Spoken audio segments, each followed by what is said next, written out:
তোমাদের মতো ওই ব্যাচেলার পোলাবেনের এই একটা সমস্যা, 24 ঘন্টার মধ্যে 20 ঘন্টায় তোমরা বাথরুমে থাকো, আর অন্য অন্য ভাড়াটিয়ারা কমপ্লেইন করে পানি নাই পানি নাই। কাকা আমরা তো কমপ্লেইন করি না কাকু। তোমরা আবার কি কমপ্লেইন করবা? ব্যাচেলার তোমরা তোমরা যে বাড়ি ভাড়া দিচ্ছ সেটাই তো বেশি। আচ্ছা ঠিক আছে, দেখি সরো দরজা থেকে, দেখি বাড়ি ঘর পরিষ্কার আছে কিনা। কাকা কাকা কাকা আশা লাগবে না, ভিতরে সবকিছু ক্লিন আছে, একদম ক্লিন করে রাখছি। আরে আমার নিজের চোখে দেখতে হবে, সরো।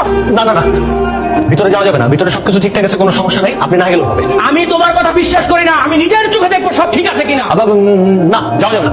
আমি যেতে পারবো না, আমি বাড়ি আলা, আমি যেতে পারবো না। তুমি ভাড়াটিয়া হয়ে তোমার রুমে আমাকে যেতে দিবা না? আরে আপনি এবারের মালিক, আমি তো অস্বীকার করতেছি না, এবারের মালিক তো আপনি, কিন্তু আমিও তো এবারে ভাড়াটিয়া। এটা তোমার ঘর বাড়ি, আমি এখানে থাকি, আমার একটা প্রাইভেসি ব্যাপার আছে না। তোমরা হলে ব্যাচেলার, তোমাদের আবার কিসের প্রাইভেসি? তোমরা ঘুমাইলে তোমার লোক কি মাথা উঠে থাকে, বউ নাই বাচ্চা নাই, তোমার রুমে আমি কেন যেতে পারবো না? আঙ্কেল বউ বাচ্চা নাই ঠিক আছে, তাও আপনি বুঝেন না। তাছাড়া আঙ্কেল আপনি তো এবারে বাড়িওয়ালা, আপনার ঠিকঠাক মতো আমরা ভাড়া দিয়ে দিচ্ছি, ভাড়া তো দিয়ে দিই। আপনার আমরা অন্য সময় দাওয়াত দিয়ে নিয়ে আসবো, তখন আপনি এসে আমার এখানে চা বিস্কিট খেয়ে যায়। আর এখন রুম পরিষ্কার আছে তো, আমরা রুম পরিষ্কার করে রেখে দিই, আপনার দেখতে হবে না। তোমার কথা আমি বিশ্বাস করি না, আমি নিজে দেখবো সবকিছু ঠিক আছে কিনা।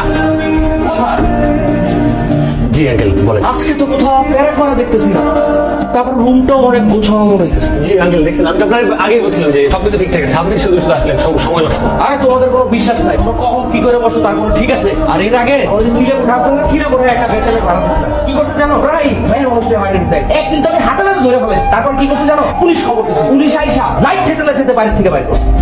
তা আঙ্কেল তার মানে আপনি এই কথাগুলো কি বুঝে দিচ্ছেন? আমরা কি আপনার ওই লোকের মতো মানে বেয়াদব? আর না, তোমরা খারাপ হইলো অতটা নিচে তোমরা নামতে পারো না। আর তোমরা যদি অতটা নিচে নামো, তোমাদের অবস্থা কিন্তু ওই লোকের চাইতে খারাপ হবে। আচ্ছা সবকিছু ঠিকঠাক আছে, আমি চলে যাই। চলেন, আমি আপনার আগে দিয়ে আসি।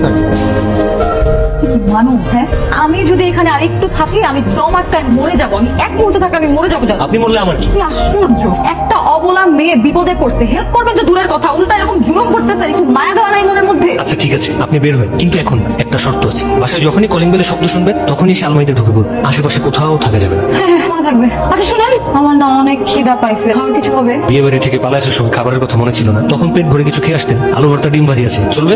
চলবে।